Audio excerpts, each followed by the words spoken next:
الوداد الرياضي البيضاوي قاب قوسين أو أدنى من موسم كارثي صفري عنوانه العريض.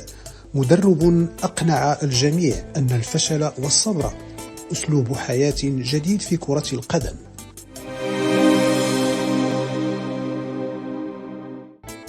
أربع أو خمس مباريات رسمية في بداية هذا الموسم أوضحت مما لا يدع مجالا للشك أن فكرة وفلسفة وأسلوب وطريقة المدرب الجنوب إفريقي رولاني موكوينا لن تنجح مع الوداد الرياضي، لكن الرجل أقنع مسؤولي وجمهور النادي الأحمر بمسكنة وابتسامة غير عادية أن النادي سيتحسن مع مرور الدورات والمباريات. انتظرت إدارة وجمهور الفريق وكذلك المتابعون طويل الموعد النجاح وموعد وضع التركيبة البشرية على السكة الصحيحة، لكن ذلك لم يحصل لتجد مكونات الفريق الأحمر نفسها أمام موسم آخر عنوانه الأبرز الأصفار الكبيرة. تلك المكونات التي صبرت على رولاني موكوينا ما لم تصبره على مدرب آخر عبر تاريخها الطويل، ليذهب درع البطولة للنهضة البركانية ويذهب المركز الثاني المؤهل لدوري أبطال إفريقيا إلى الجيش الملكي، بل أصبح الوداد مهددا بفقدان المشاركة حتى في كأس الكونفدرالية الإفريقية في ظل منافسة الفتح الرباطي ونهضة الزمامرة اللذين يتربصان بالوداد على بعد نقطة واحدة، وقد يساعدهما على ذلك قلة الضغط. وداد رولاني موكوينا لم يفز في آخر 6 مباريات رغم دخوله لمرحلة السرعة النهائية في البطولة المغربية.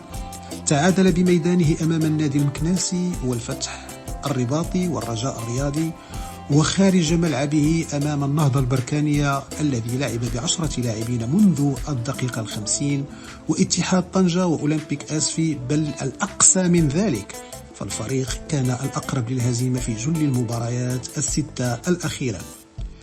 وداد رولاني موكوينا لم يستطع الفوز على الفرق التي كانت مرشحة هذه السنة للفوز بالبطولة والكأس، بركان والجيش والرجاء، وخرج من الباب الضيق في مسابقة كأس العرش من دور 8 أمام المغرب التطواني المرشح الأول لمغادرة القسم الأول رفقة شباب المحمدية.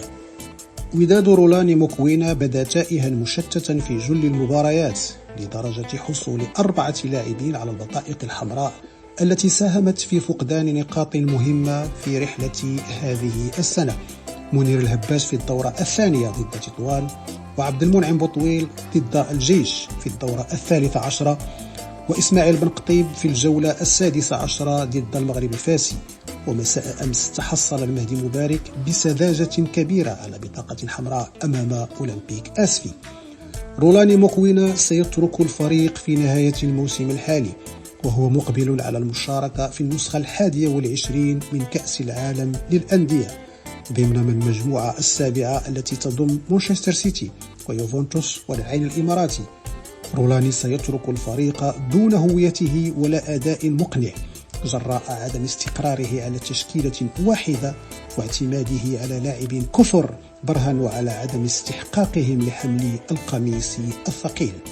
رولاني موكوينا وهشام أيتمنى فشلا ذريعا في إخراج الوداد من مرحلة ما بعد سعيد الناصيري، والخوف كل الخوف من مشاركة كارثية في كأس العالم للأندية في الولايات المتحدة الأمريكية منتصف يونيو المقبل.